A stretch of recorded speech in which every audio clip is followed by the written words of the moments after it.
Go.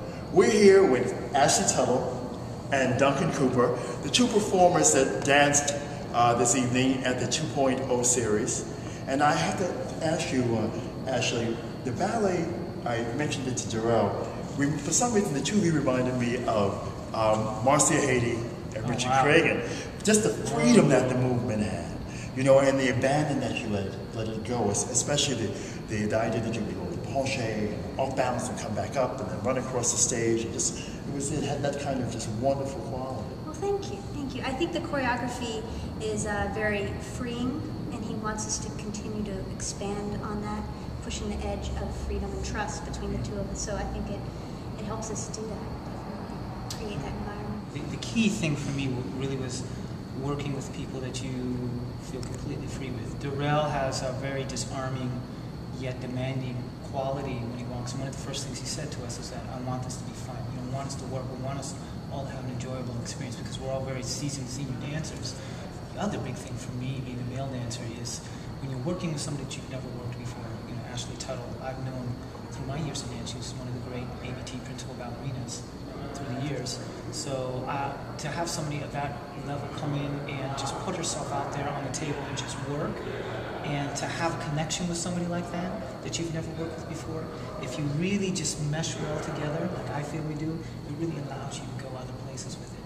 You know, so right away for me there was a synergy between Darrell, Ashley, and me, and that really allowed me to feel free to express myself, to take criticism, to grow, to push myself, and know that I was supported, not just physically, but also mentally and emotionally. I felt comfortable in my surroundings with the people I was working with. So it was really sweet. Time when dancers aspire to dance in a big company. So they got into the American Ballet Theatre or Dance Theatre of Harlem or now and the other. That's where they wanted to go, and that's where they stayed. So they worked their formative career getting there and the professional career in growing there. But now that doesn't happen. You stay one place 3 years, and you go here 3 years, and you go over here, then I'll choreograph, then direct, then I'll act.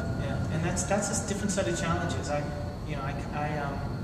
And there are a lot of good things to that too. But there is something really to be said for training in one style and really getting a base in something and then spreading out.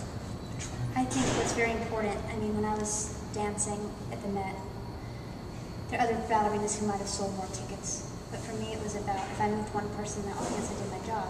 Now, you're not going to please everyone all the time, but if you can, like Romeo and Juliet, if you touch one person. But I think ultimately what's very important is to love the craft. You know, if you love dance and how it can express emotion and storytelling and all those things, then I think you're going to be a pure artist. And I think you can't get caught up in if I'm a good dancer, what's it going to give me? Well, there's a difference between a good dancer and a pure artist. Absolutely. It's the same with musicians. You know, if you love music, you're going to create something amazing.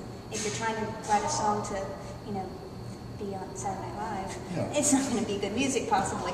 You know, so I think that's also very important to instill in kids. You love it. It is discipline, but not because we're making you do it. It's because it supports the love of it.